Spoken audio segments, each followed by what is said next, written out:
Welcome to today's edition of the Rush 24/7 podcast. So I've got a question for you. I asked Mr. Snerdley earlier, and he thought, no, you can't be serious. And I'm telling you that I am. I'm not talking about people in Washington. I'm talking about the great unwashed leftists out there. Your invisible little tweeters. Some of these Hollywood doomcoffs.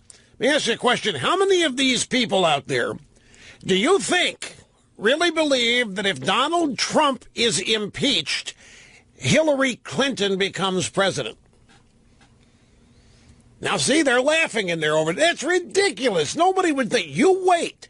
You just wait. That's going to pop up. There are people, I guarantee you, I don't know what percentage, but I'm going to guarantee you that it's going to surprise you the number of people who are going to be shocked that when Trump goes, if he goes, it's be Pence in there as the president. By the way, is that what the drive-bys are after? Well, what is all this really about? I want to take you back to November 22nd of 2016. Do you remember what date the election was last year, Mr. Snerdley? By any chance? It's November 8th. So, literally 2 weeks after the election, people listening to this program heard me say this. The drive-by media is going to be devoted to getting Trump out of office. Not just bottlenecking his presidency and not just ruining it. Their objective is going to be, I don't care whether it's impeachment, resignation, I don't care what. They're going to do everything they can to destroy his presidency. And if they can't force him out of office, the next thing they're going to do is make sure that he fails at everything he wants to do. They'll do this for a bunch of reasons. Among them, and at the very top of the list, I think, is so they can prove to themselves they can still do it. I have rethought that last part. I mean, it really, what all this still boils down to is the establishment closing ranks and getting rid of the outsider. And we'll get into this in detail today, but that's really what this is all about. And if you doubt me, I want to go back here. I want to print out Trump's inaugural address. I want to reset that picture for you.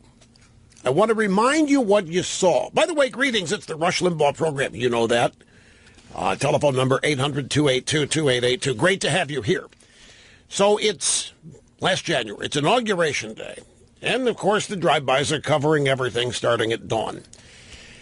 And you remember when the limousine drops Mr. and Mrs. Trump over at the White House, and Barack and Michelle Maybell are out there to greet them. And one of the odd things that happened was that Melania Trump presented a gift to Mrs. Obama. It was a Tiffany something, because it was a Tiffany blue box. And Mrs. Obama looked like, what the hell is this? She looked like she'd been given a bomb detonator. She didn't know what to do with it. She had no appreciation for it. And that struck me. The fact that she rolled her eyes and started looking around like, what kind of joke is this? And it was just standard manners. You go over to the house for dinner, you take a bottle of wine, you take a gift. Okay, they were showing up, Melania Trump building a bridge here, trying to connect. And Michelle Obama was really rude, I thought, the way she dealt with that. But that's irrelevant. It's just one of the things I noticed. And then the Trumps go in and are supposed to have the coffee and tea with the Obamas. They come right back out and they get in a limo and they head on up to Capitol Hill to get ready for the inauguration. And so the cameras switch to what's going on. Capitol Hill, you have the inaugural stand, you've got the crowds building and so forth, and you have the dignitaries arriving. And the dignitaries arriving looked like they couldn't believe that they were where they were. They had looks of vacant despair on their faces. There wasn't a celebratory mood among any of the Washington establishment coterie. Ex-presidents, ex-vice presidents, ex-this, ex-that, the people that are up there on the actual inaugural stand, the stage, if you will. George W. Bush came in and they sat down, and it looked to me like Trump had walked into the Star Wars bar scene. Or maybe they thought Trump was the bar room at the Star Wars bar scene or whatever. But you could just tell that the traditionalists and the establishment gathered there. It was not something that they were there to celebrate. They were simply behaving according to traditional dictates. Okay, new president being inaugurated. We have to show up at this thing. This is crazy. This is odd. Nobody could believe it. Still couldn't get the fact that Trump won in their heads. Obama then shows up, and he's walking down the aisle, headed toward the stage inside the Capitol building. And he's got a look of perplexion on his face, and he's saying to the media, "Hey, what's up, guys? What up? Hey, hang on. Trump gives his speech. I want to share with you how that speech opened.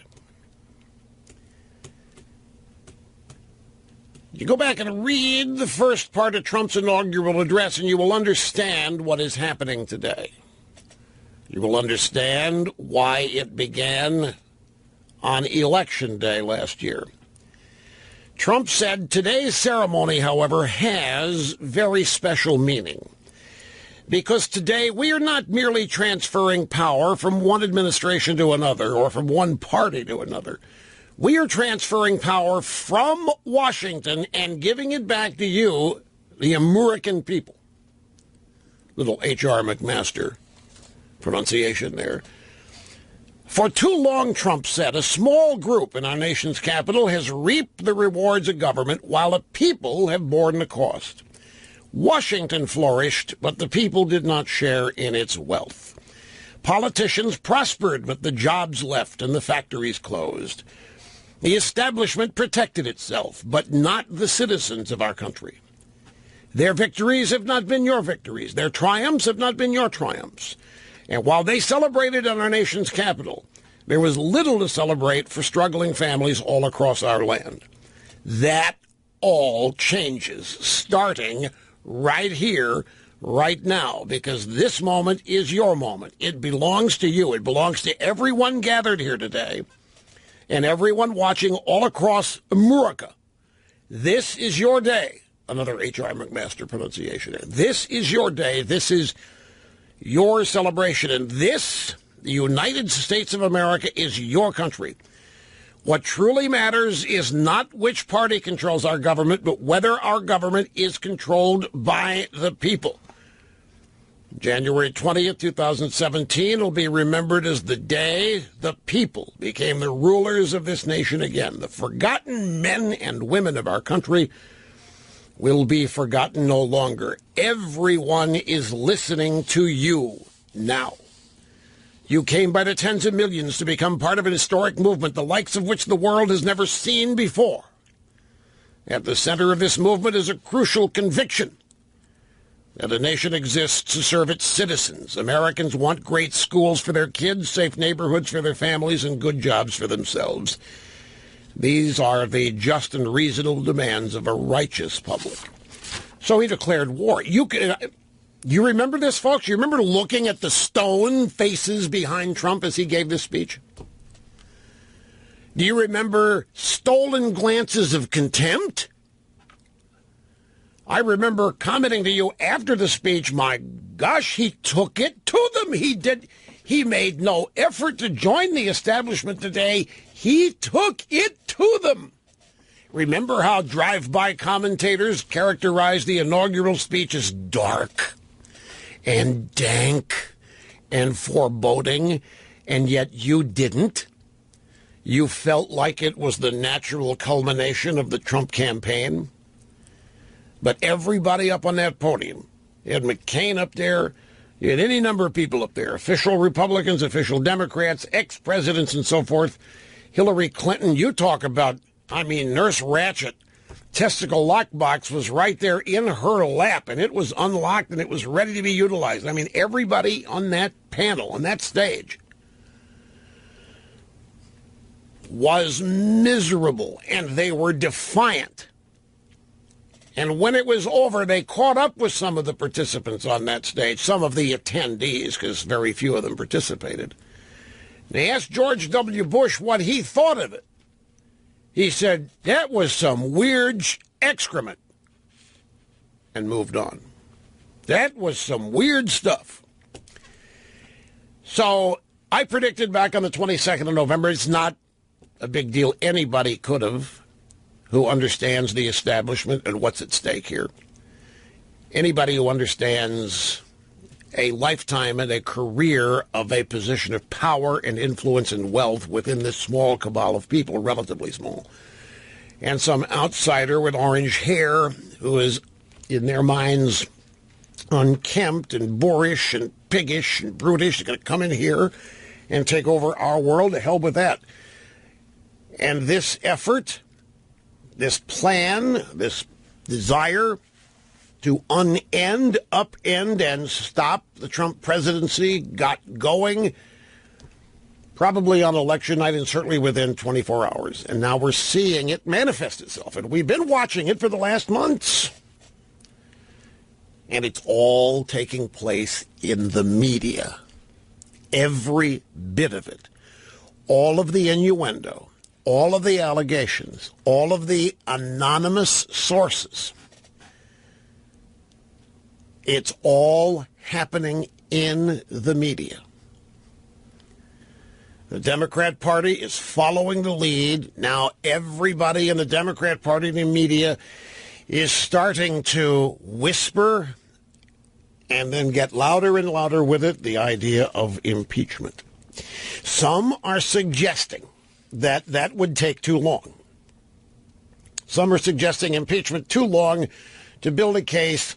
Too long. What if we lose? Because, folks, there isn't any evidence of a crime here yet. Even the Comey letter. Can you imagine if Comey had gotten 2 scoops of ice cream, if any of this would have happened? I can see there Comey having dinner with Trump, and Trump's got dessert presented to him, and he's got 2 scoops of ice cream with the chocolate pie, and Comey's got 1 scoop. Can you imagine if Trump had just been generous enough to dole out a 2nd scoop of ice cream to Comey? We might be in a different place here. You just never know. We don't know the context of the Comey letter. It's being presented as Trump trying to interfere in an investigation, something Barack Obama actually did with the acquiescence of James Comey to clear Hillary Clinton. Obama actually did what Trump is being alleged to have done. You know this phrase, I hope you can see your way to letting this go. Do you know who often uses a phrase like that? Psychiatrists.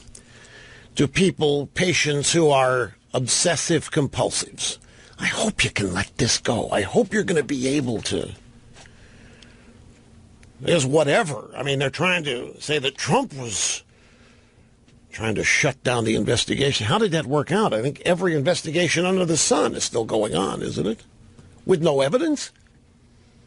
Trump's really horrible. If his idea was shut down an investigation of Flynn or of the Russia collusion, they're both still ongoing, and there's nothing that has stopped them. And even the FBI second in command says that no effort has been made to stop the investigation. That's the whole premise that the media is relying on with the Comey memo. Yeah, well, if you have Comey, apparently, is a big believer in self-protection, and every time he had a meeting with a principal, he would go back and memorialize the meeting in the form of a memo to himself. Dear self, the president today told me he hopes I can let go of the investigation into Michael Flynn, and he did this to protect himself. But then, how come nobody knew about this until the New York Times told us about it? How come the investigators in the Senate have not been told about this memo by Comey? How come Comey has not spoken up about it himself? If Trump was trying to subvert an investigation and shut it down, shouldn't the FBI director have said something that very next day?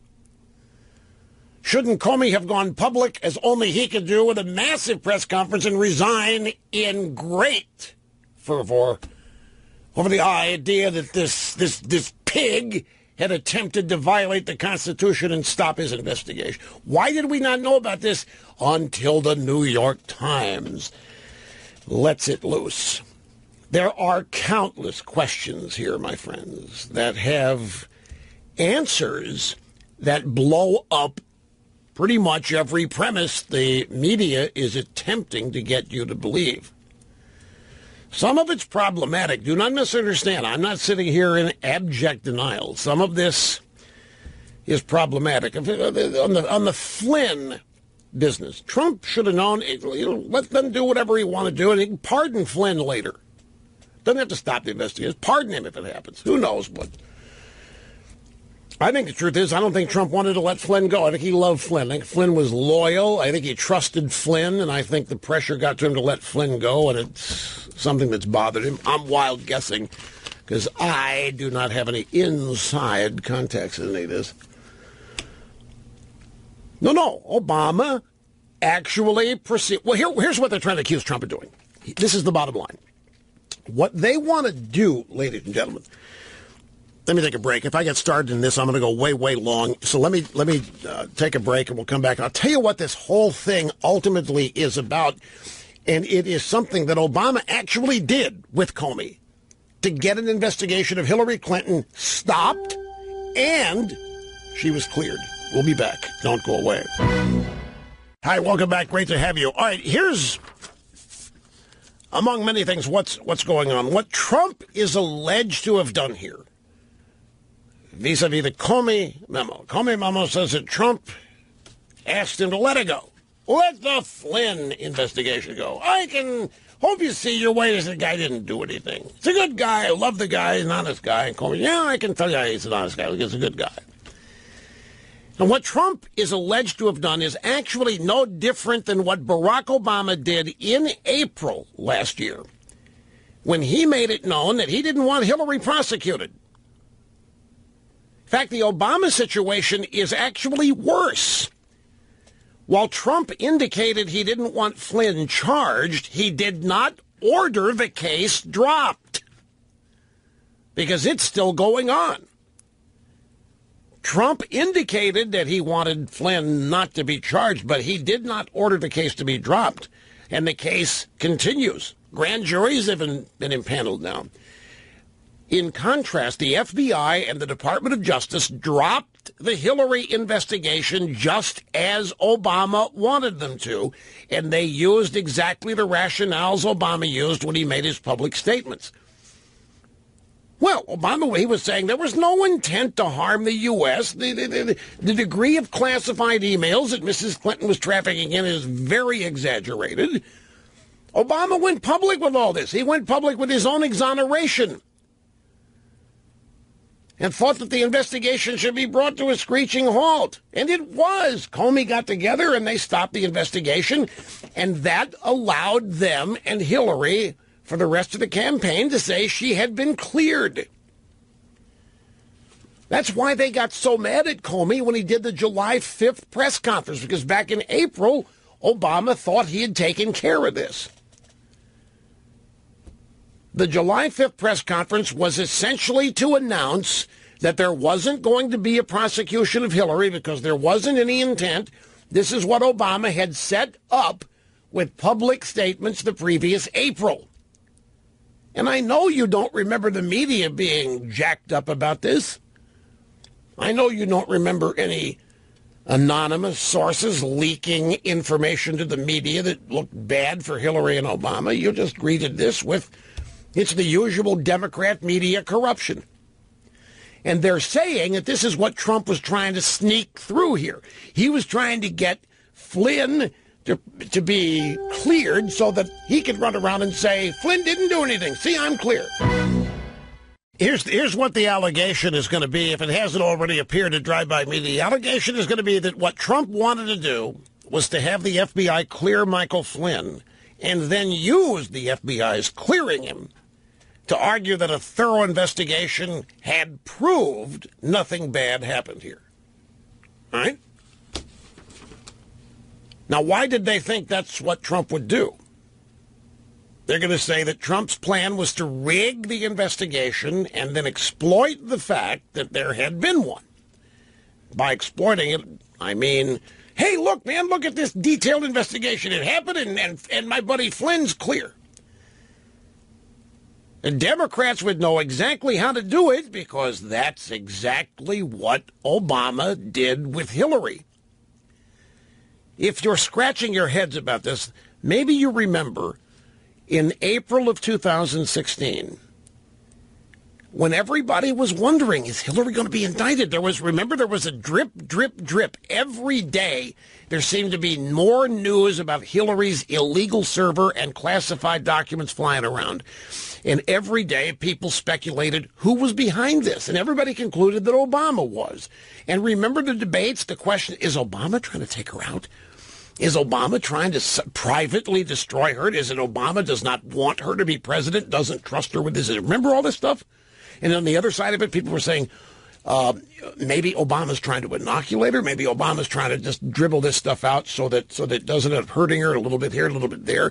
But the conventional wisdom was that if he was doing anything, he was trying to hurt her because it just prolonged everything.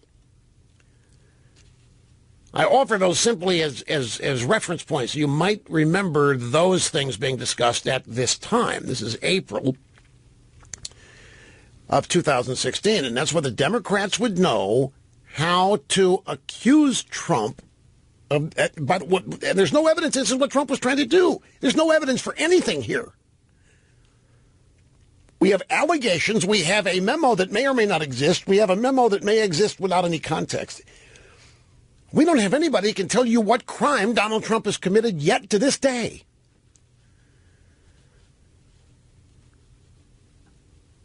But Obama actually did with Hillary Clinton exactly what they are accusing Trump of trying to do through Comey at that dinner where Comey only got one scoop of ice cream to protect Flynn. If you think back to April 2016, there was no way they were ever going to have Hillary Clinton indicted. Obama ran the DOJ, and he was running Loretta Lynch.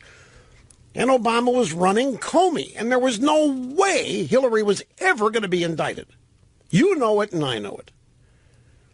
But they used the fact that the FBI had ostensibly done a thorough investigation in order to clear her.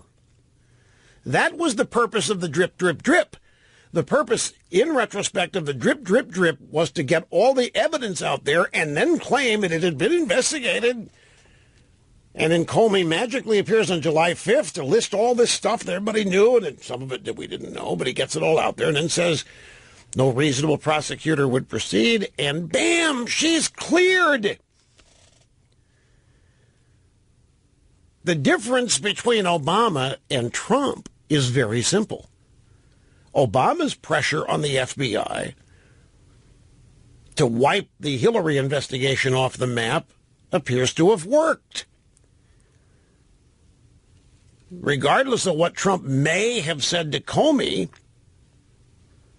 the investigation of Flynn continues. The investigation of the collusion, Trump campaign in Russia, continues. So where is the obstruction? They're whispering impeachment, obstruction of justice, violation of this. And where is it? The investigations are ongoing everywhere. The House Democrats announced a new one today. Pencil Neck went out there, Adam Schiff, and said, we're not going to wait for a special counsel. We're going to do a special commission here in the House. So they've launched another investigation. Investigations aren't being shut down. Now, some people, as I was saying, don't want to sit around and wait for impeachment. They want whatever is going to happen here to happen before the 2018 midterms. So there are people suggesting, and one of them is Ross Douthat of the New York Times, quote-unquote conservative columnist there. His suggestion, and many have now echoed it, well, use the 25th Amendment. That's how we get rid of Trump. We don't have to worry about whether Republicans will join us now. Just use the 25th Amendment. What's the 25th Amendment say? The 25th Amendment says that the cabinet, the president's cabinet, can certify the president's insane, mentally deranged, deluded, mentally unsound, and get rid of him on the basis that he's not all there. I was on the golf course over this weekend, and I mentioned the whole subject of impeachment came up, and I said, I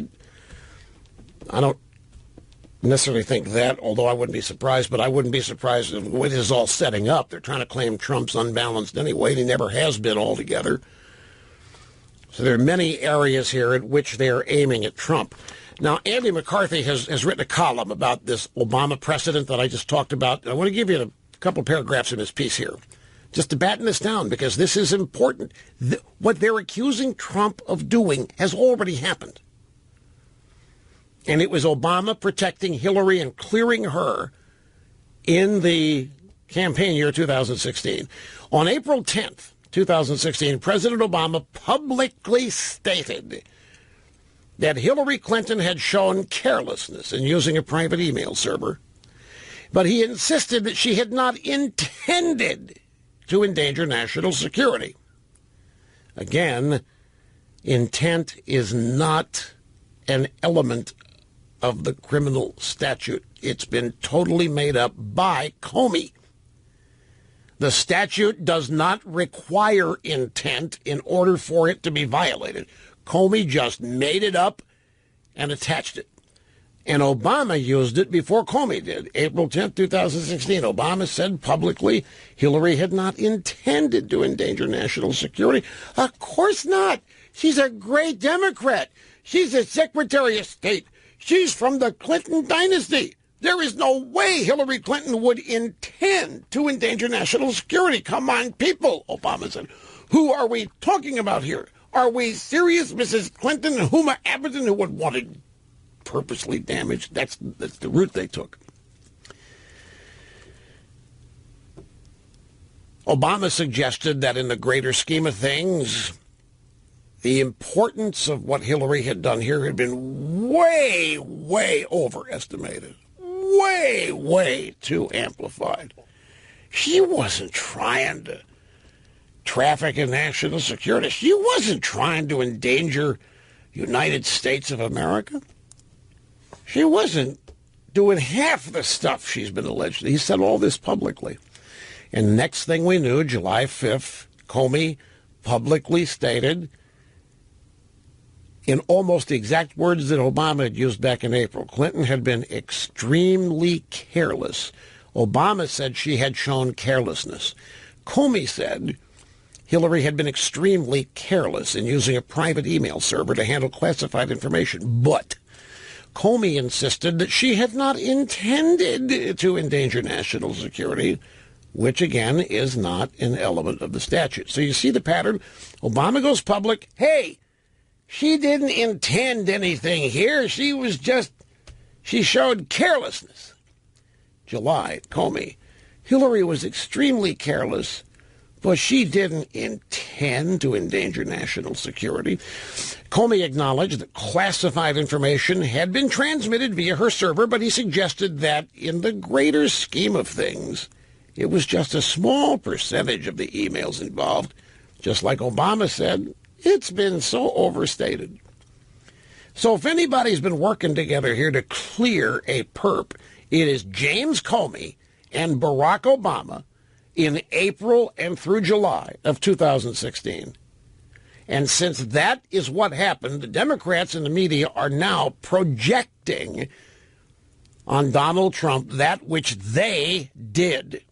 And they are accusing him of wanting to do what they did and claiming that Trump's desire and effort to try to do this constitutes obstruction of justice and is thus an impeachable offense. And yet, at this very moment, nobody can detail for any of us a single crime Trump has committed other than winning an election that he was supposed to lose in a landslide, unseating the popular Hillary Clinton, whose turn it was, and who openly in his inaugural address threatened the Washington establishment and told them their days were over.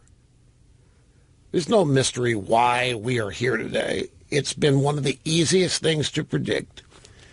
And I have to tell you, I've been saying all week that one of the major things about this that troubles me is that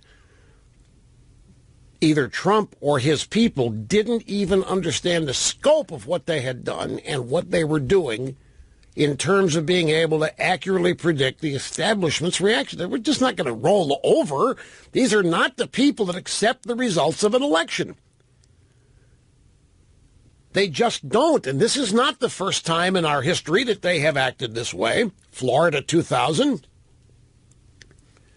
They just don't accept the results of elections when they lose them. So anyway, July 5th, the case against Hillary is dismissed. Could there be a more striking set of parallels? Asks Andy McCarthy. Now, a cynic might say that Obama had clearly signaled to the FBI and the Justice Department that he didn't want Mrs. Clinton to be charged with a crime, and that with this not-so-subtle pressure in the public air, the president's subordinates dropped the case, exactly what Obama wanted, relying precisely on Obama's stated public rationale. And the media could not have cared less about actual obstruction, about actual interference. And of course they couldn't have cared less, because this is the outcome they wanted.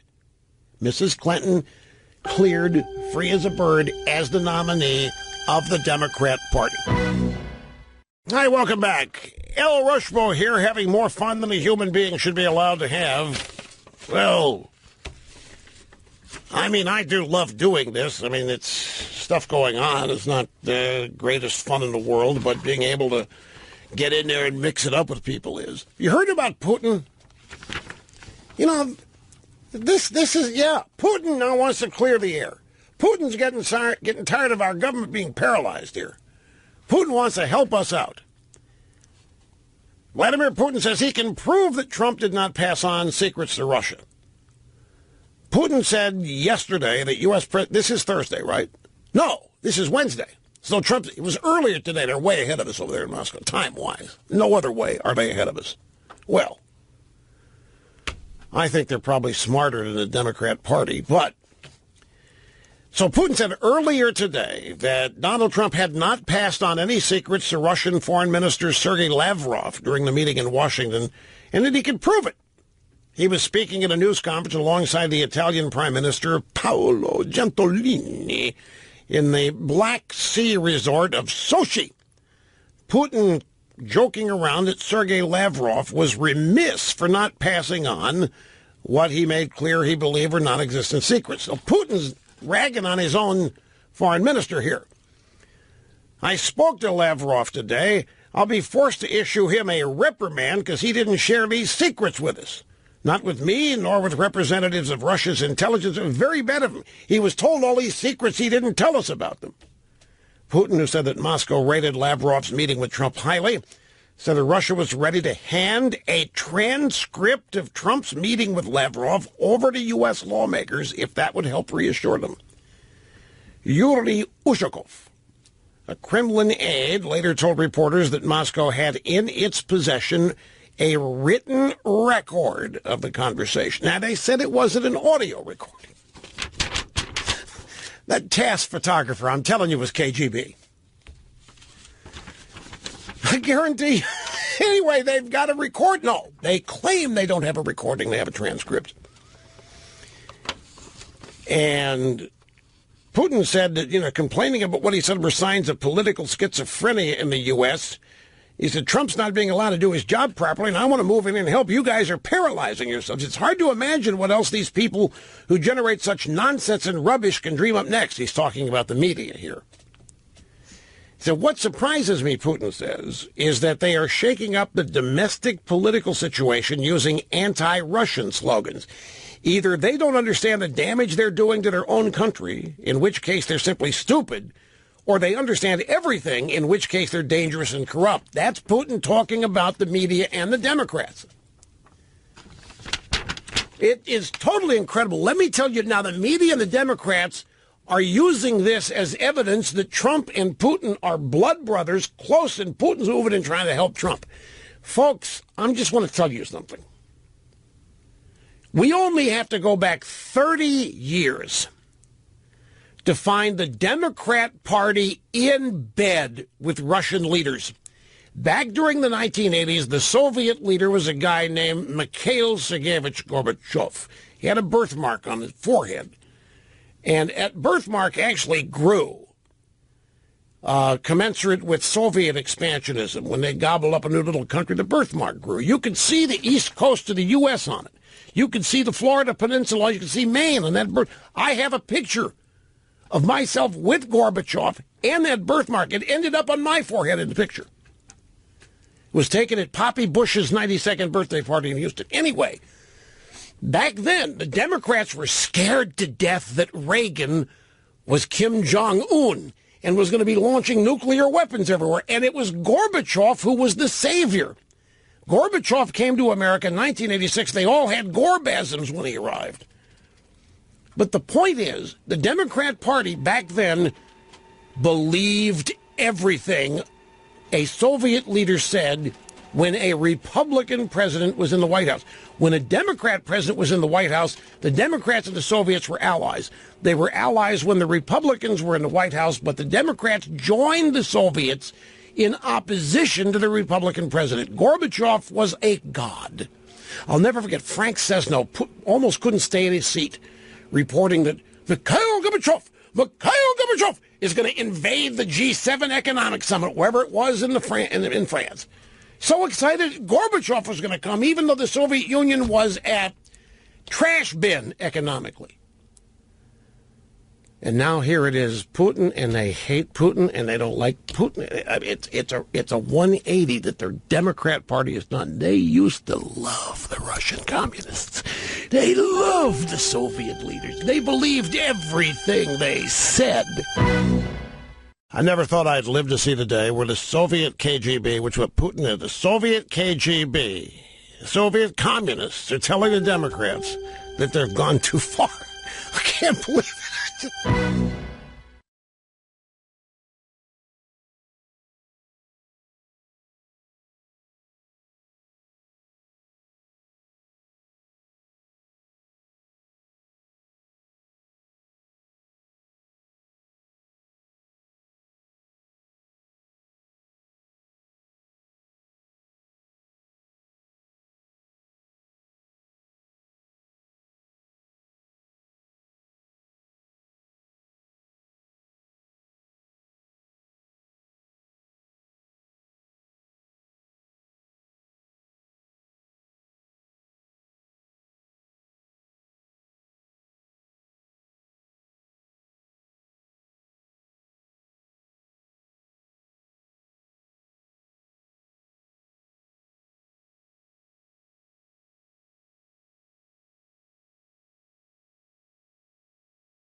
Ladies and gentlemen, I never thought I would live to see the day. I mean, I never even contemplated such a thing could be possible.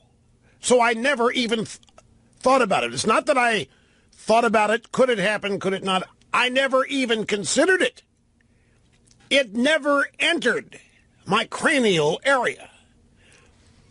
The idea that the leader of the Russian Federation, the Soviet Union, a KGB veteran by the name of Vladimir Putin, has gone public and is warning the Democrat Party in the United States of America and the American media that it's gone too far.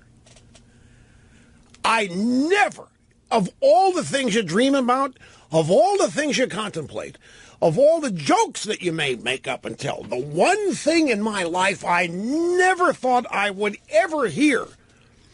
And by the way, it's not as though I were sitting back 10 years ago and said, you know what, I'll never hear. It never even occurred to me, not even as a germ of a thought, not even as a synapsis flutter, never anything that the Soviet KGB leader would warn publicly worldwide the American left and the Democrat Party media that it's gone too far and is paralyzing its own country's domestic agenda. Because I'm telling you, back in the 80s and the 90s and the 70s and the 60s, the Democrat Party in the United States of America loved the Soviet Union. And they respected and revered and admired Soviet leaders. From Khrushchev to Brezhnev to Yuri Andropov to Konstantin Chernopil to Mikhail Sergeyevich Gorbachev. The first one they hated was Boris Yeltsin. He wanted to democratize the country. They hated Boris Yeltsin because he was the first Russian leader after the Berlin Wall fell.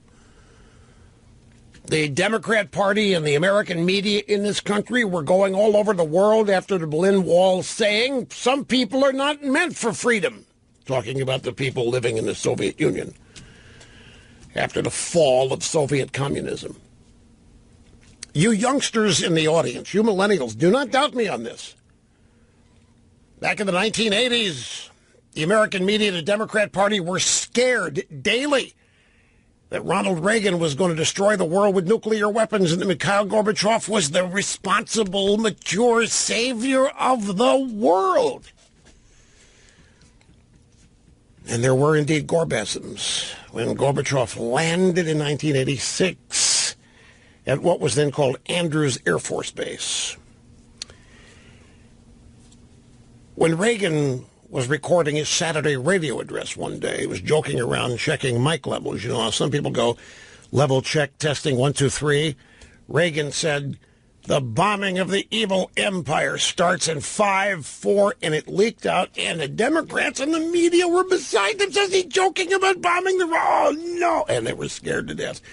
And they reordered more bomb shelters being built and all the itinerant stuff. Now, Vladimir Putin, for some reason, ex-KGB, no one ever leaves the KGB. Somehow the the Russians and the Soviets, maybe even the Chaikovs, are not far enough left to satisfy the American Democrat Party and the American media. Anyway, welcome back, folks. Great to have you here. Rush Limbaugh behind the microphone, 800-282-2882. Look, if you're on hold, you're there for a reason. I hope you can hang on. There's just so much to get to today, including coming up some sound bites from Trump at the Coast Guard Academy today, the commencement speech, and he said something. The media just livid. He's just livid. Trump was talking about how you never quit.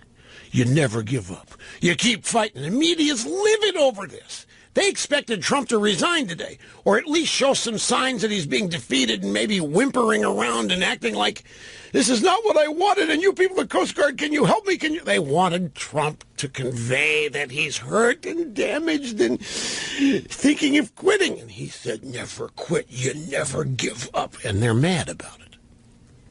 We have the audio sound bites coming up.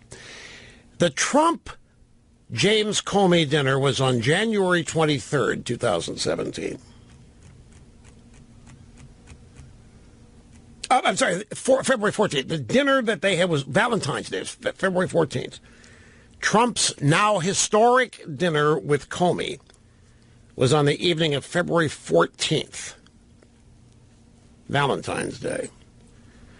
Where were both men's wives? And for crying out loud, it's Valentine's Day. Why didn't Comey say, sorry, man, it's Valentine's Day, I got to go home and be with my wife?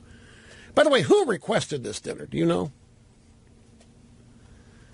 Well, it depends on who you listen to. Some people say Comey asked for the dinner. Other people say that Trump did.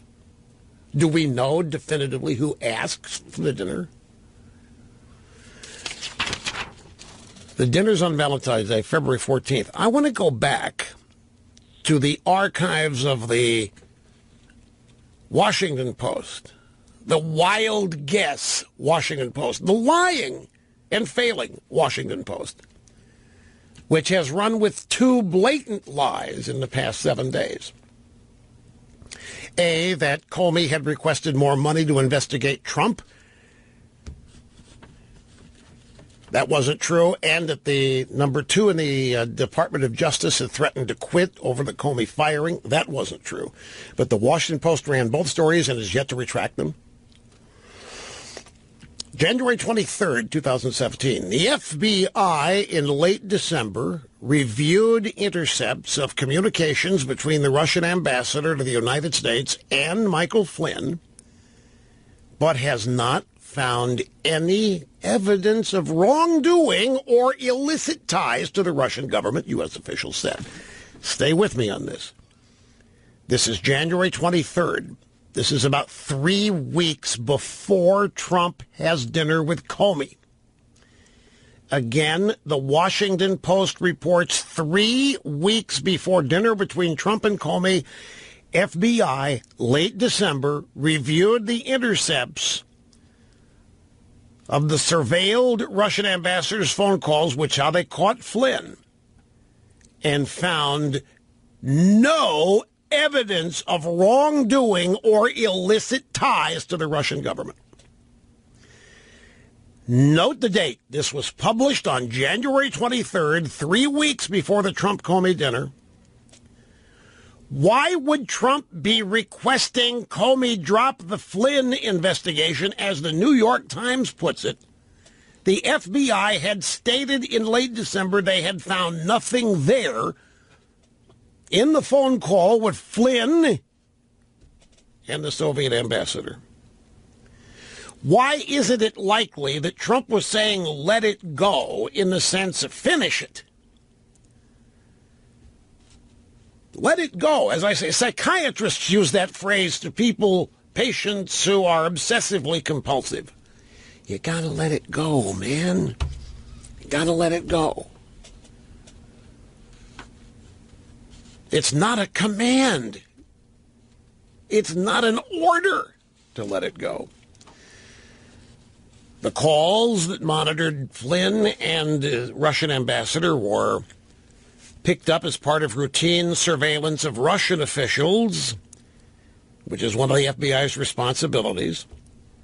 Nonetheless, the fact that communications by a senior member of Trump's national security team have been under scrutiny points to the challenge facing the intelligence community as it continues its wide-ranging probe of Russian government influence in the U.S. election and whether there was any improper back-channel contacts between Moscow and Trump associates.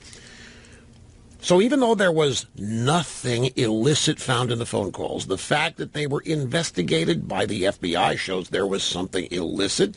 See, this is how the media works. They found nothing, but they then continued. The investigation is ongoing, looking for illicit back-channel contacts. Then they write, although Flynn's contacts with the Russian ambassador were listened to, Flynn himself is not the active target of an investigation. If Flynn's not the target, what the hell is Trump doing 3 weeks later asking for the investigation to be shut down? Nobody has seen the Comey memo. Why didn't Comey resign when Trump tried to interfere? Why did the Andrew McCabe, number 2 FBI guy, say this past week that there has been no interference in the investigation when he was asked? Did Comey not tell anybody else in the FBI that Trump tried to screw the investigation? Did Comey not tell anybody in the memo of the dinner?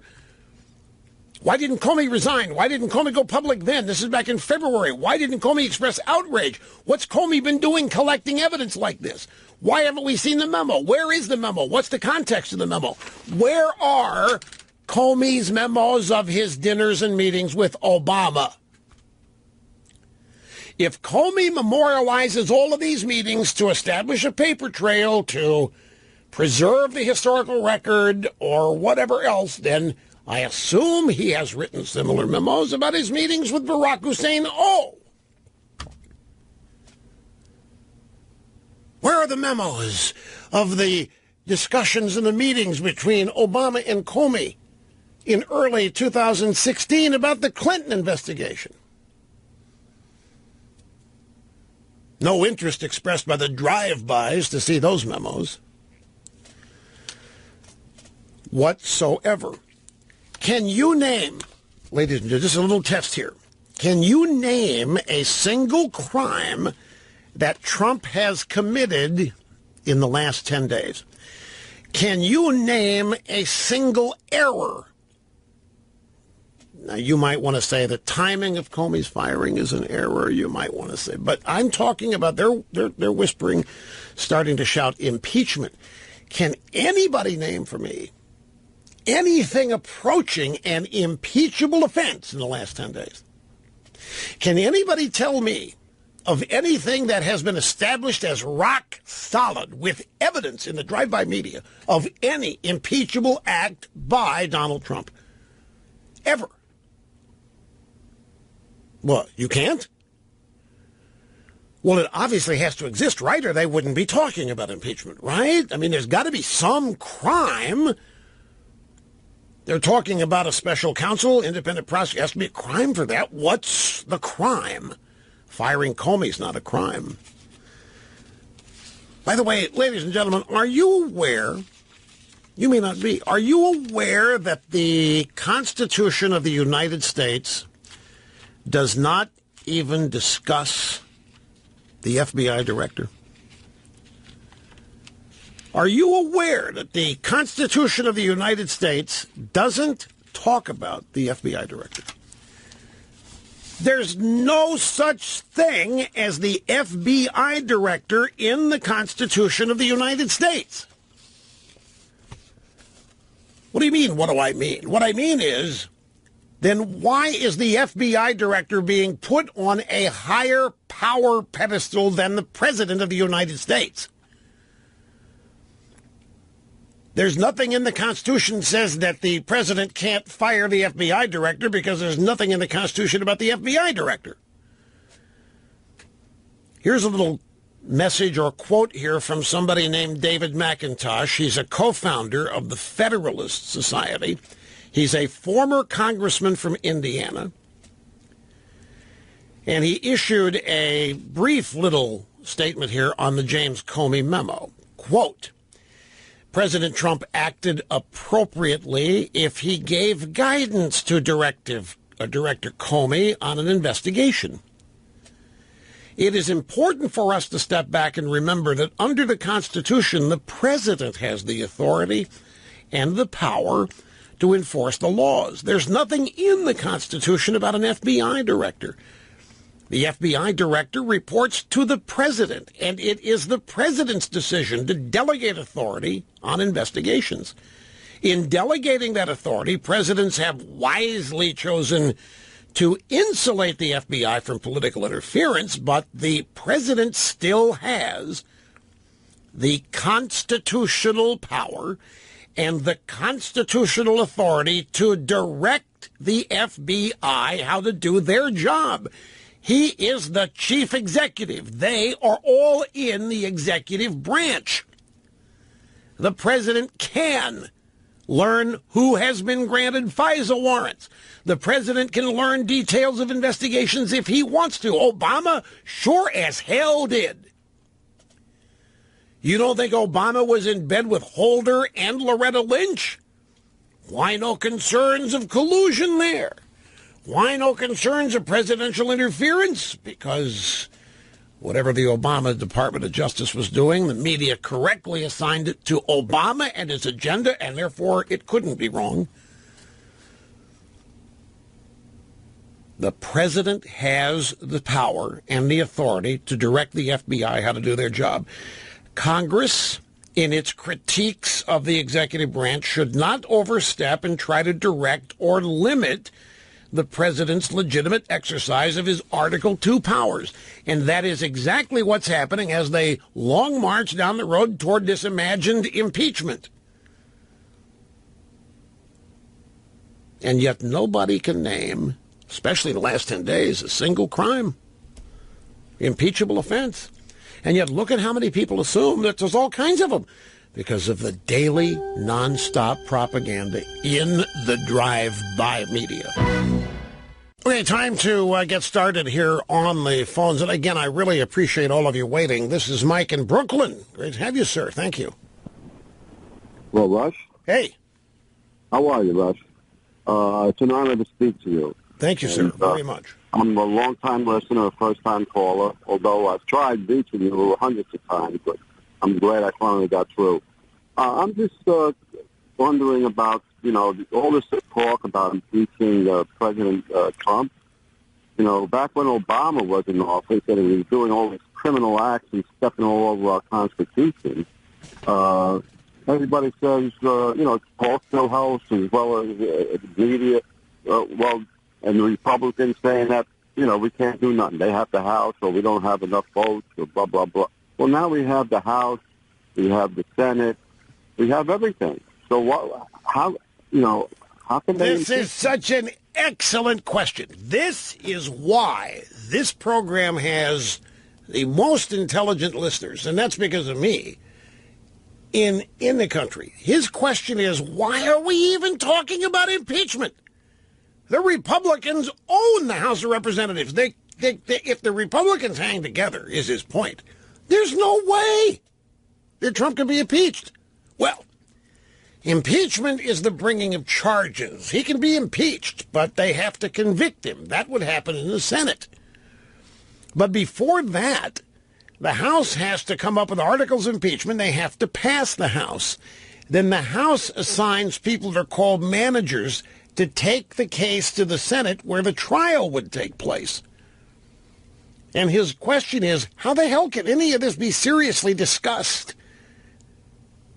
Back during Obama, discussions of impeachment you couldn't hear them because there was no way. The Democrats, especially the first term, Democrats ran the Senate. There was not going to be any chance of a conviction. By the way, Andy McCarthy makes a great point about impeachment. He's even written a book about it. Impeachment really is not a criminal proceeding.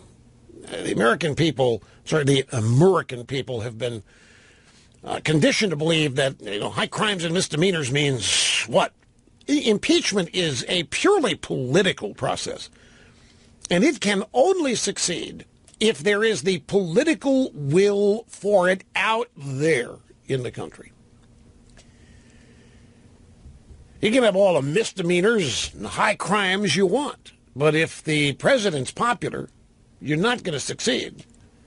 Republicans tried it with Slick Willie. Slick Willie's approval numbers were 55 plus. It was not going to. The House managers, once they had, Lindsey Graham was. I really believe that Lindsey Graham, who was a member of the House during the Clinton impeachment, was so embarrassed by it that's when he began to wander off the conservative reservation. But now that the Republicans have this vast majority in the House, how are we even talking about this? And that brings up, this is why old Mike here has had a brilliant question. This brings up a fundamental point about what is happening. And Mike, I thank you again for providing for me the transition into this, which when it's all over, it's going to result in the host looking really good, which is the purpose of calls. Not to be complimentary, of course. Hang on, we'll get to this, and I'll tell you what I'm talking about right after this. Hey, look, before I get back to this Republican thing, I need to mention something here before it scrolls out of view very quickly. And that is this whole business of Flynn. Remember now, on January 23rd, we got a story here that the FBI had looked at all of the calls, the transcripts of the calls between Flynn and the Russian ambassador. They found nothing illicit, and they cleared Flynn of everything. Remember that? Just mention it, January 23rd. So two questions. Then what the hell is Comey maintaining that Trump is asking the investigation to be dropped 3 weeks later when nothing has happened? When they didn't find anything.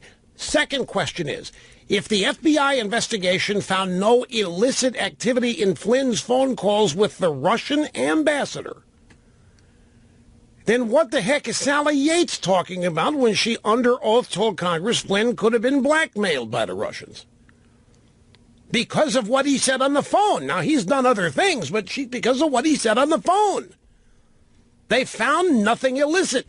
The Washington Post has been out there reporting that Flynn was discussing a quid pro quo with the Russians on Obama's sending the 35 ambassadors back home, the sanctions and everything, for interfering in the elections.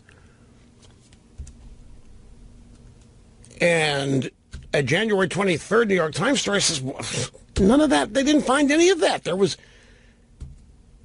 total clearance of Flynn in that phone call with the Russian ambassador. So if the FBI investigation found no illicit activity in Flynn's phone calls with the Russians, then what's Sally Yates talking about when she under oath told Congress that Flynn could have been blackmailed by the Russians?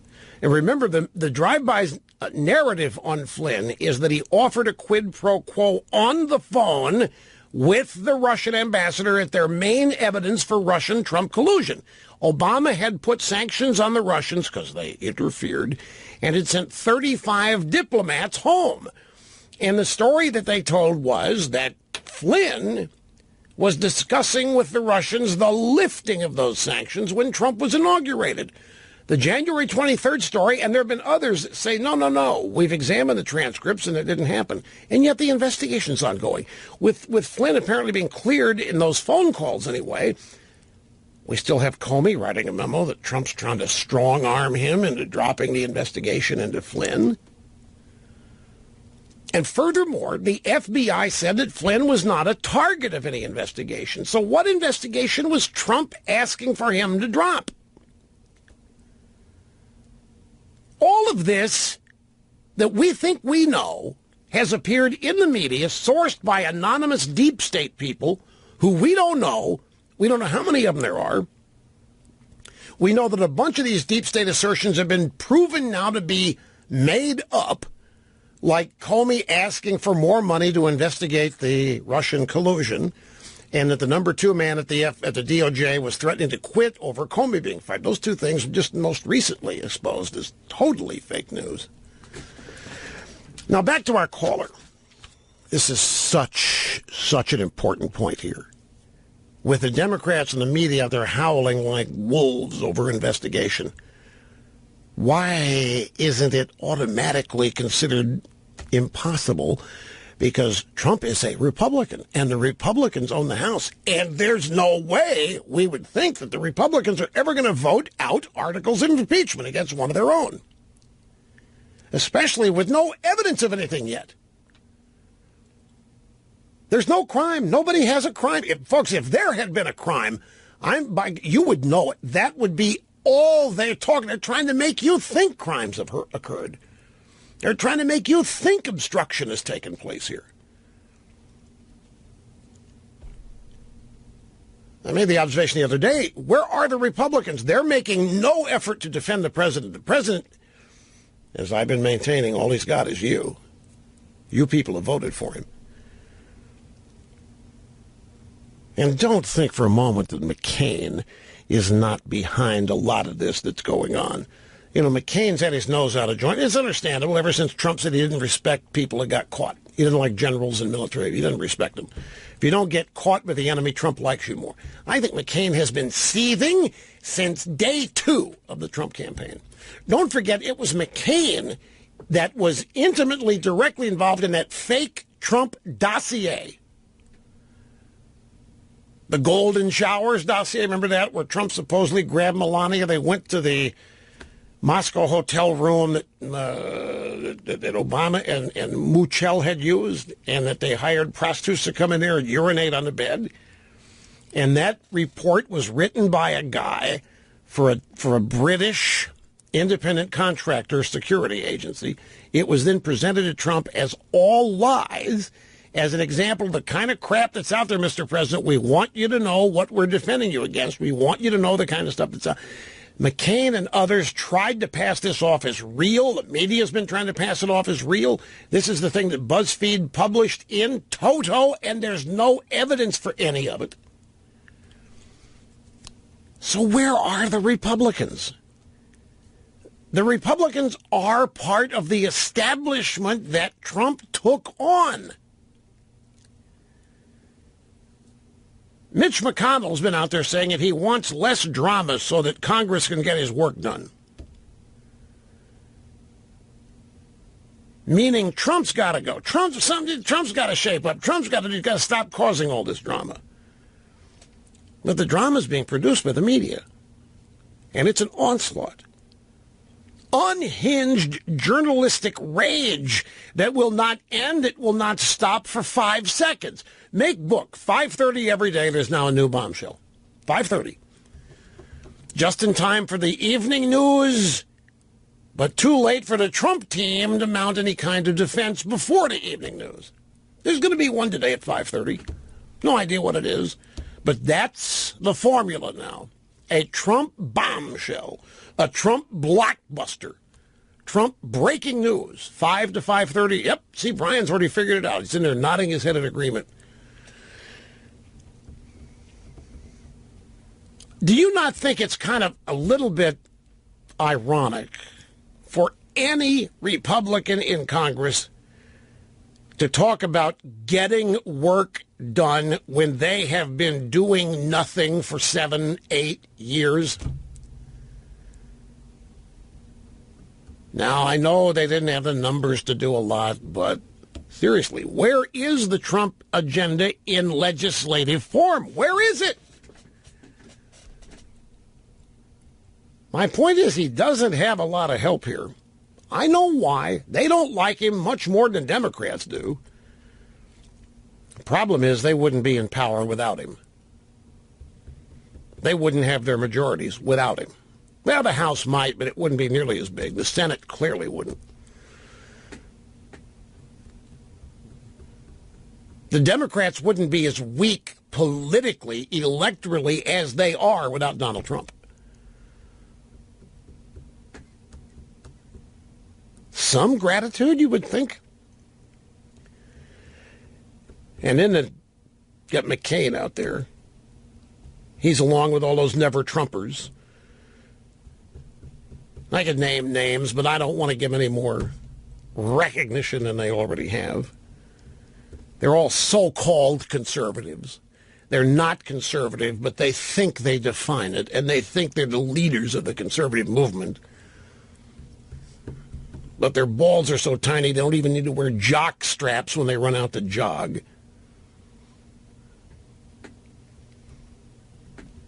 They still refuse to give Trump even a smidgen of support for the cause that they believe in because they think Trump's subverting conservatism.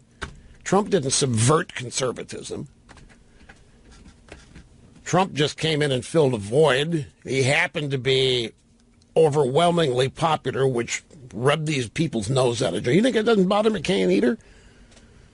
Trump's popularity? So you got all these whiners who find Trump to be problematic, all these whiners who say Trump's short here and he's not smart enough there and he's causing us too much embarrassment over there and Trump's making us look like fools and Trump's just really, oh, he's such a pig. It's because of Trump we don't have Hillary Clinton. It's not because of McConnell and it's not because of McCain that we don't have Hillary. It's because of Trump that we've got a great replacement for Scalia on the Supreme Court. McConnell does get some credit there for stonewalling Merrick Garland. I'm not trying to shortchange anybody here.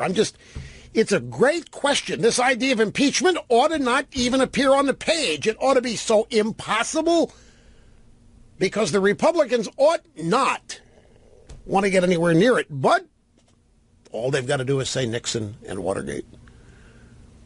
That was as profoundly embarrassing for the Republicans as Goldwater's defeat in 1960 was. Speaking of the Supreme Court, the human Eddie Munster is back at Fox News. It'll be Judge Napolitano.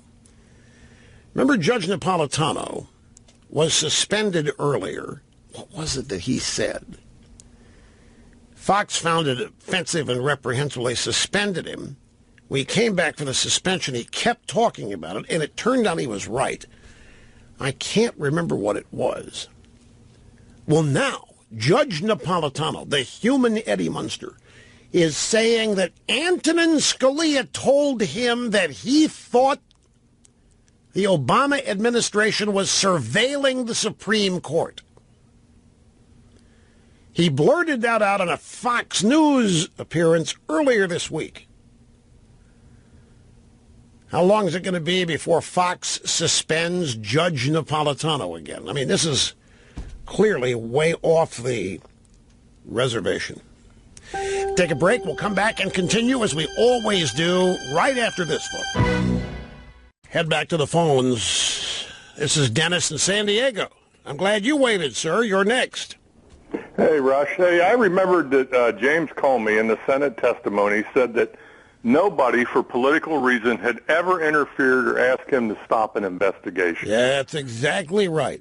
And I got that from the Times' own website. They have his testimony on there. Yeah, so their own website contradicts the memo story.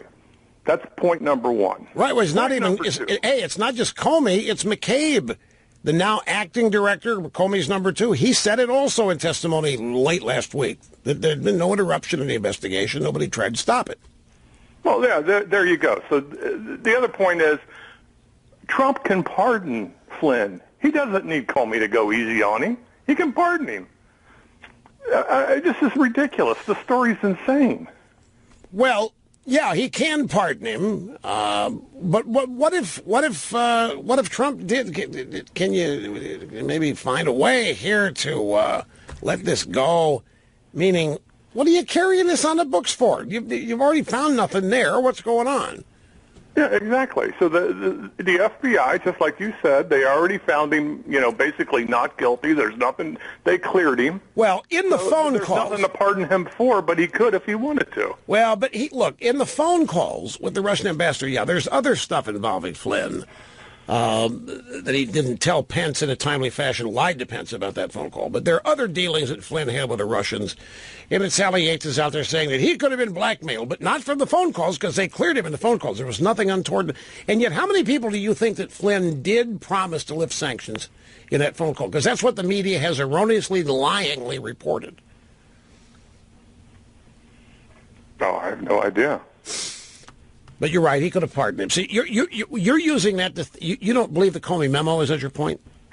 Well, I'm saying that the Times' own website contradicts their Comey memo story. I mean, what's the point of having a Senate hearing where the guy comes up and testifies, and then instead of believing him, you believe the Times story? What the heck is going on here? This is insane. It's the nature of the American people and the media, and I wish it would change. By the way, can James Comey speak? I mean, he's got a voice, right? Why not address this?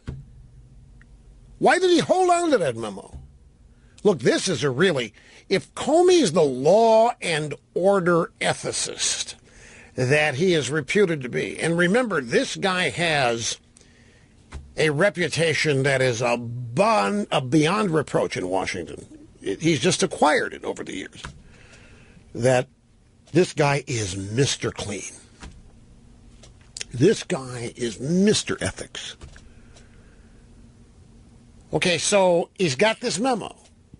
He memorializes all these meetings with bigwigs to preserve the public record, to guard against people lying about the meeting and maybe about him, we suppose.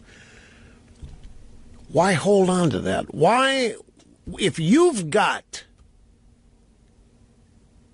a memo that destroys Donald Trump. Even before Trump says anything. Look, let's go to this dinner. It's February 14th, it's Valentine's Day. And let's imagine for a moment that this happened the way the New York Times and the Post want us to believe it. Let's imagine that at dinner, Donald Trump said, you got to stop this investigation. It's hurting me. You got to dump it. You got to get rid of it.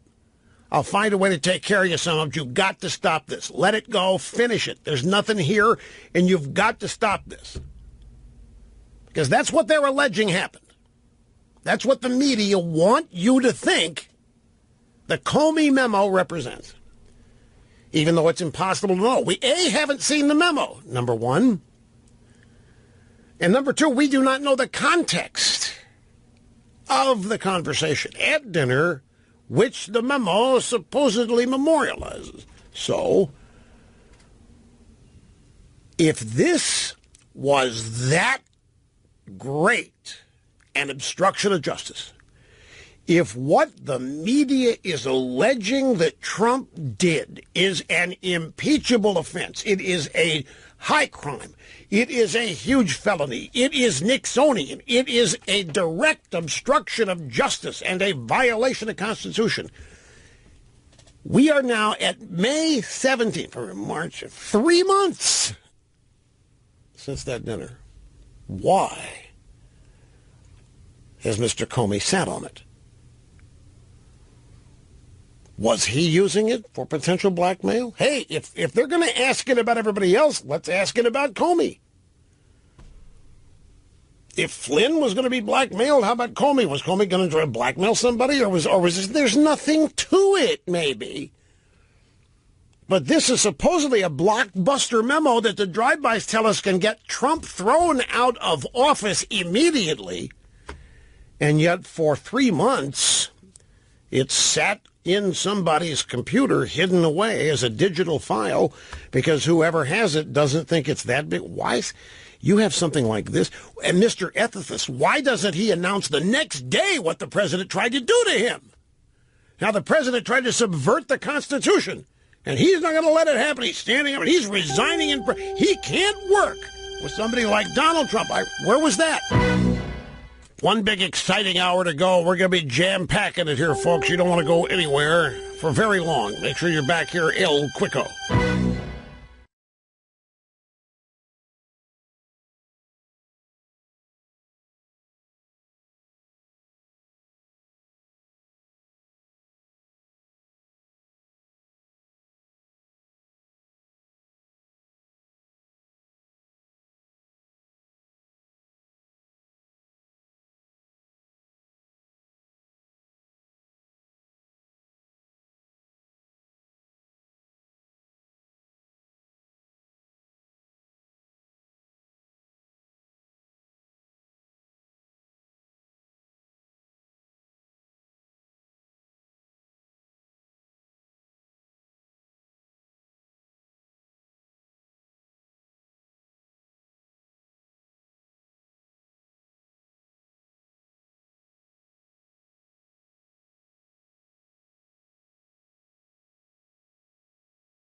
meeting and surpassing all audience expectations every day.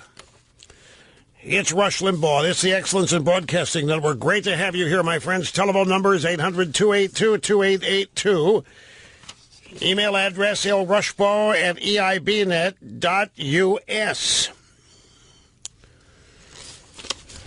Yeah, I know. There's all kinds of sound bites yet to get to, and I've got some. We're going to remember 21 through 26 coming up here. But just a couple little add-ons. The Senate Intelligence Committee chairman is Richard Burr. He's in North Carolina. And he is skeptical that the Comey memo is real because nobody's told him about it. Comey's been testifying left and right, these various committees, and has not said a word about this. And it's almost the kind of thing, if this really happened, Comey is by law required to report this. I mean, this is a direct threat and obstruction of justice. If the way the media is interpreting this, of course, I think that's blown so far out of proportion here. I think all of this is. But Comey almost has a legal duty to report this the moment it happens, which would have been back on February 14th, February 15th. So Richard Burr said, I think the director would have told us of a request like that, and it was never mentioned by him. So somebody's going to have to do more than have anonymous sources on this one for me in order to believe that there is something there. Congressional Watchdog, House Oversight Government Reform Committee, is asking the FBI acting director to turn over Comey's memo and memos by next week. I just want to mention that if Comey has these memos regarding his meetings with Trump, he's got to have them with memos with his meetings with Obama. I mean, if the FBI director's been keeping memos on meetings with everybody, and he doesn't run the Department of Justice. We're not talking about J. Edgar Hoover here. Or are we? You know, what Hoover did, for you tykes out there that don't know Hoover, he was the first real director of the FBI. And the first thing he did was collect dirt on every president that was elected, and he essentially would show them the dossier. And the message was, you want everybody to know this, then you get rid of me. If you want everybody to know what's in this file on you, then you'll get in my way. And they didn't. He ran that FBI until he couldn't run anything anymore. Following advice. Oh, this is a great one.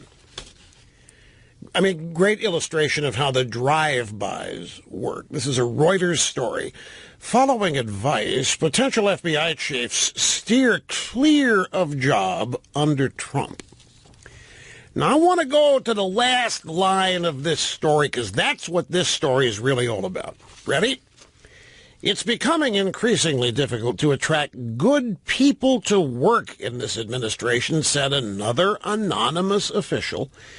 In other cases, veteran people with expertise are leaving, or they are seeking positions overseas and away from the White House. That's exactly what the media and the Democrats want. That way they can count on the deep state Obama holdovers to continue to sabotage the Trump administration from within. If they can create in the minds of people who might want to take the job that it's pointless, that it's worthless, if they can make people who might consider this job think that the media is going to come after them because anybody that works with Trump is automatically going to be a suspect, they don't want anybody with any qualifications taking this job. They don't want anybody with any sense of power or of authority taking this job. They want the Obama embeds in the deep state to remain and have unimpeded access to the media. Now, Greg Jarrett at Fox News. Greg Jarrett is a lawyer by training.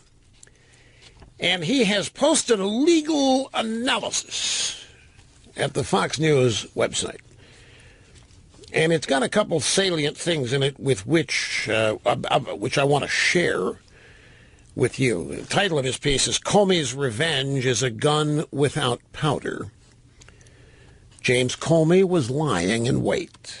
His gun was cocked, he took aim and fired, but his weapon was empty. 3 months ago, the then FBI director met with President Trump. Following their private conversation, Comey did what he always does. He wrote a memo to himself, memorializing the conversation.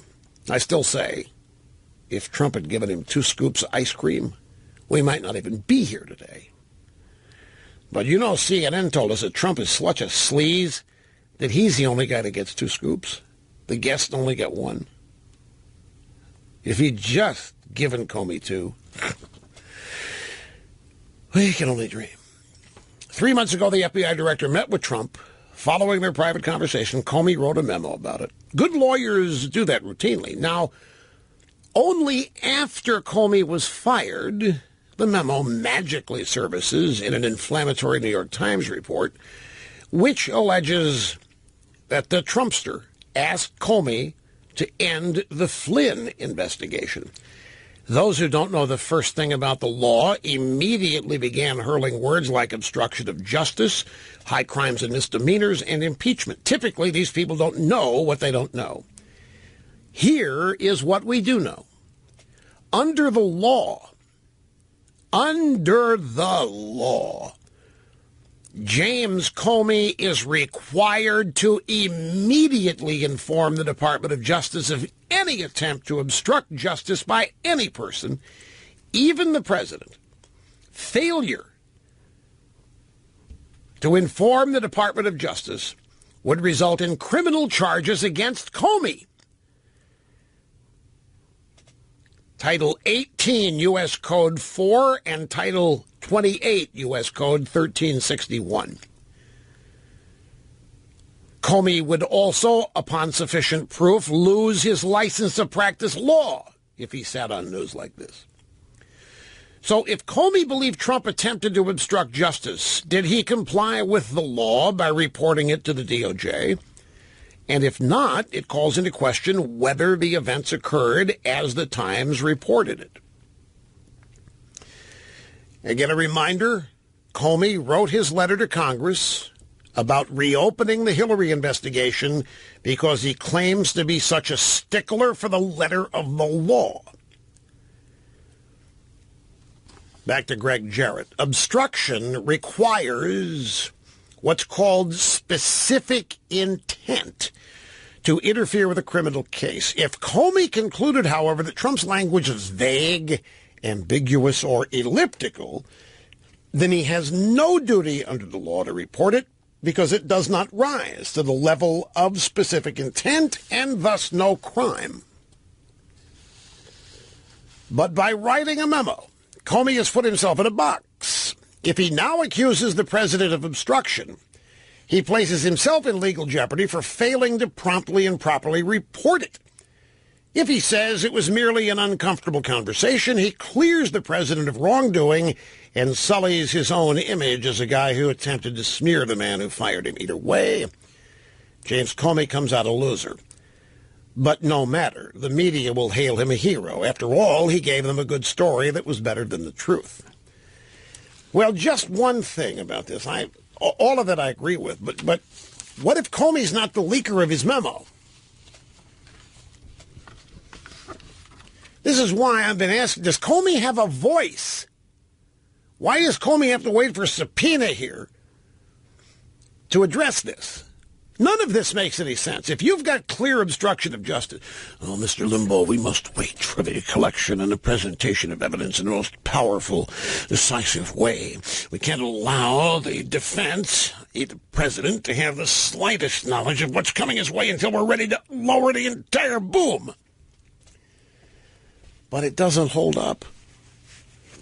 If it's this dastardly, Comey was legally bound to reveal it the next day. And if he did, if somebody in the DOJ knows about it and is not saying so, in fact, McCabe and Comey and others in the DOJ are making it and have made it abundantly clear that no effort to impede the investigation has occurred and that the investigation is ongoing. This is all a media concoction, folks. It's stunning. It really... The reason... I had an email I checked during the break. You don't sound that angry about it. Folks, I'm livid about it, but I don't misunderstand me. I'm not surprised by any of it. What angers me is what angers you. I'm also really asking, where are the Republicans on this? I mean, it's their party. It's always under assault this way, and it is now. They have got hard-fought working majorities. They have the power to transform this country and save it. And they're not using it.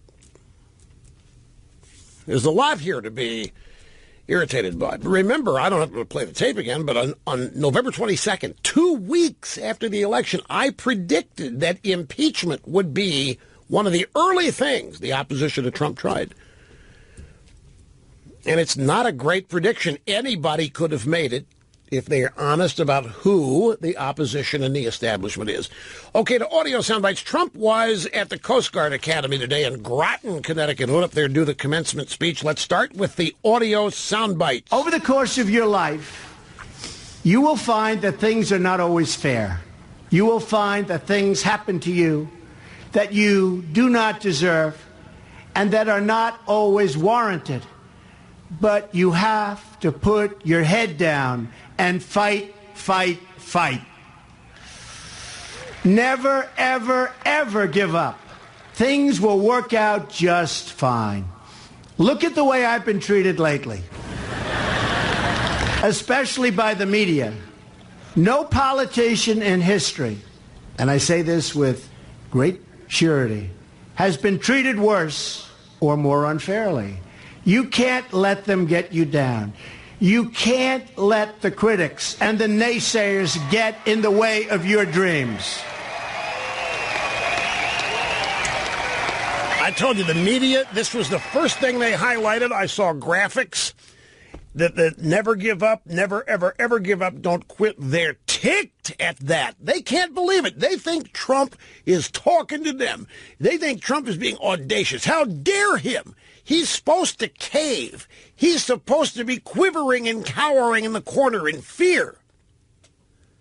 And this just made them mad. How dare he stand up to us? Here's the next soundbite. Adversity makes you stronger. Don't give in, don't back down, and never stop doing what you know is right. Nothing worth doing ever came easy. And the more righteous your fight, the more opposition that you will face. I've accomplished a tremendous amount in a very short time as president. Jobs are pouring back into our country. A brand new Supreme Court justice who's going to be fantastic for 45 years. Oh, no. A historic investment in our military.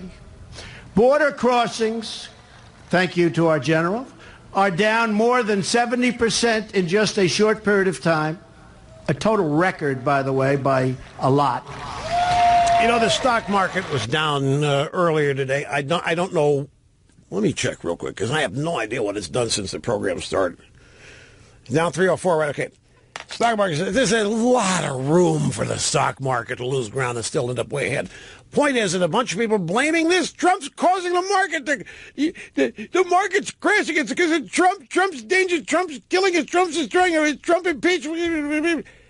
And some people were saying, stock market's all Trump had. If the market starts going, that's the end of Trump. I reminded them of things he said. Are you aware of some of the actual progress we're making, the reversal of fortunes we're making? I go down the list, some of these things Trump mentioned. They're not until you remind them.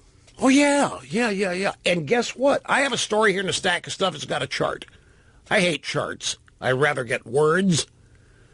But people insist on sending me charts. So I waded my way through this chart, only 75% of it printed out. It's a chart from the Federal Reserve Bank of Atlanta. Do you know what it's projecting? Economic growth, second quarter, we're in it right now, 4%.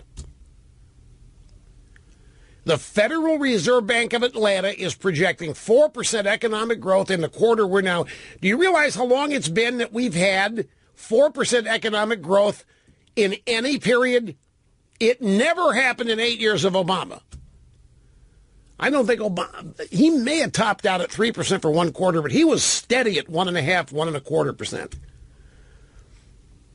It hasn't happened yet, but they're projecting 4% growth. Illegal immigration down, it's actually closer to 85% now. Jobs are coming back. Manufacturing is coming back.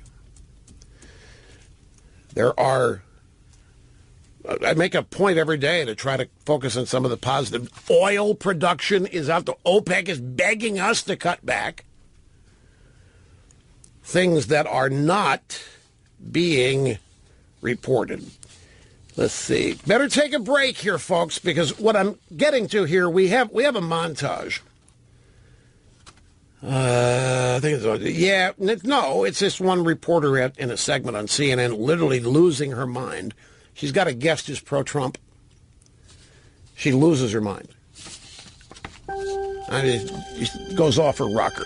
You'll hear it in a minute. Coming up. Se ve una pregunta. Here, ladies and gentlemen, I'm beginning to see in a lot of places in the drive-bys, and even on some of these naive, ignoramus tech blogs that I read, references to Trump as a child. And we just can't have a child in this job. You wouldn't let your own 10-year-old be president, and therefore Trump shouldn't be. He's just so childlike. He's immature. He spouts off. He pouts. He has like chaos. Who do you think, as you gaze at the entire scene in Washington, who is it that's acting like a bunch of children? It isn't Trump. Who is it throwing the tantrums because they didn't get their way? Who is it acting like hysterical, spoiled brats because their side lost the game? Who is it that's insisting because they lost the game that the rules be changed? Who is it that's acting like any average 8 to 9-year-old kid who's told he can't have any more Twinkies? Or whatever kids have, marijuana, I don't know. It's not Trump that's acting childlike. They want to try to convey that Trump's childlike because he can't make a decision or his decisions are bad or whatever. But it's all based on the reporting of Trump. But the hysteria and the loss of control and the behavior that is inexplicable with adulthood, or you can't associate, it's all happening in the media. Childlike temper tantrums, an inability to deal with adversity and to accept the reality that they didn't get what they want. It isn't Trump. I find the way the left comes up with these analogies interesting. He said, child. We can't have a child run our country. The whole left has been turned into nothing but a bunch of people who never got out of daycare, for crying out loud. They still live their lives as adults as though they're still in daycare. One more Trump soundbite here today from his commencement speech at the Coast Guard Academy in London, Connecticut. We are setting the stage right now for many, many more things to come. And the people understand what I'm doing, and that's the most important thing. I didn't get elected to serve the Washington media or special interests. I got elected to serve the forgotten men and women of our country, and that's what I'm doing. Didn't get elected to serve the Washington media or special interests. Okay, now the audio soundbite where a CNN infobabe and reporterette loses her mind on a pro-Trump guest. We're talking here about Kate Baldwin. She's the blonde girl, has the perpetual scowl unless she's talking about Hillary Clinton. And then she has this warm glow. She glistens when talking about Hillary. And any other time, she is frowning. And she's hosting a panel discussion here of 6 or so people who don't like Trump. But there's one person on the panel who does. And she felt the need to lay into the solitary Trump supporter, who really wasn't defending Trump so much as he was defending General H.R. McMaster. He's a former Navy SEAL. His name is Carl Higbee, and here is the soundbite. 2 former officials knowledgeable of the situation confirmed to CNN the main points of the story. 2 former officials.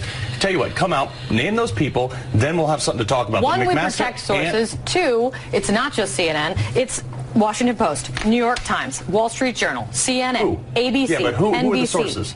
Carl. Who are the sources? Oh, because they're hiding behind this anonymity. Oh, and that's what we're seeing. Please, do not even start with me that you're just going to attack sources. Okay, so that what is about, ridiculous. so are you saying McMaster is lying?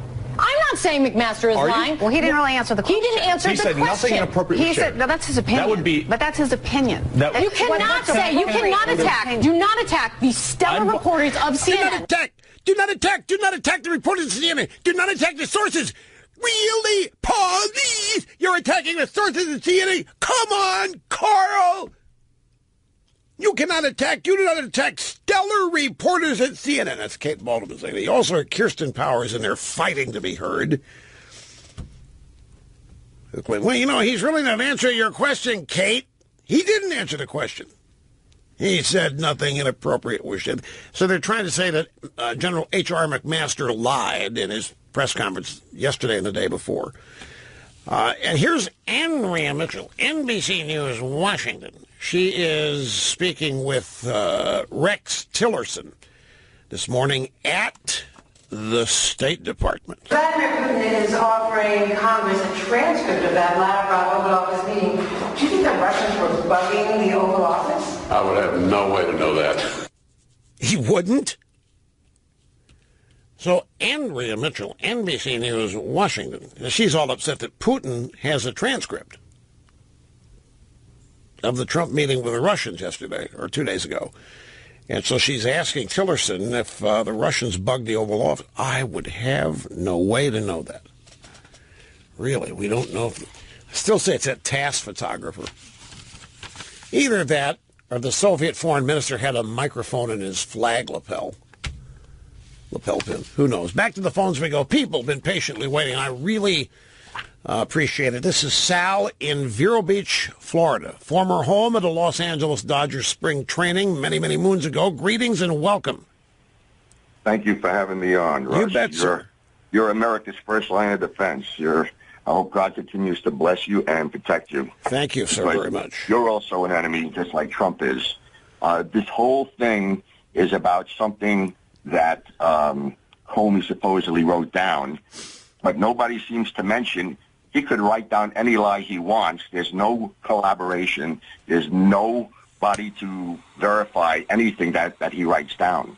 So this is all about bad press, and the reason why... You don't get to question the sources. You don't get to question the stellar journalists reporting this. Yeah, yes, I am guilty of that. It's a great point. How do we know that what Comey wrote's not a lie? Exactly. I mean, he knows enough. He knows just enough to write what won't get him in trouble, but would also smear anybody that maybe was an enemy to him. From what I'm reading in the papers, what he said could be taken any number of ways. It's not because we don't know the context that this was said, written. And as far as the Republicans, they don't want to back him up too much. They're willing to let him stew a little bit, because if he's too successful, they'll have to deal with him for a second term, should he want to stay that long. They just want to help him enough to get what they want passed, but not enough to... Good luck on that. They got a tightrope to walk if that's what they want. If the Republicans want to essentially maintain their power in the Senate and the House with Trump gone, good luck with that. I mean, I saw somebody has a book out there. It's a new book. Forget who it is. It doesn't matter. I'll find it. It's just the one line on the cover of the book. If your dreams don't scare you, you're not dreaming big enough. It's a motivational book. And I understand if you're dreaming about, a milk dud this afternoon, you're not you need to scare yourself with your dreams. You ought to be reaching that high and beyond and outside yourself. And if the Republicans are dreaming of maintaining their current power in Washington with Donald Trump defeated while they maintain, there is no chance of that. By the way, I have something here. I'm going to save this maybe even for Open Line Friday. I don't know. Because, folks, I've got a whole stack here of stuff that in its own right, and it has nothing to do with any of this. And it's just stuff I can't wait to dig into and tell you about. It's just I've had to set it aside every day this week. And every day I've said, tomorrow I'm going to get to this stuff. And I don't know if I'm going to be able to. One of them is a fabulous piece by a woman named Penelope Trunk. I've had my world-renowned commencement speech that I have given periodically over the years, which flies in the face of the traditional commencement speech. I tell the graduates, you're nothing special. The only thing that sets you apart from anybody else is the car you drive. I'd have to modify that now to social media things.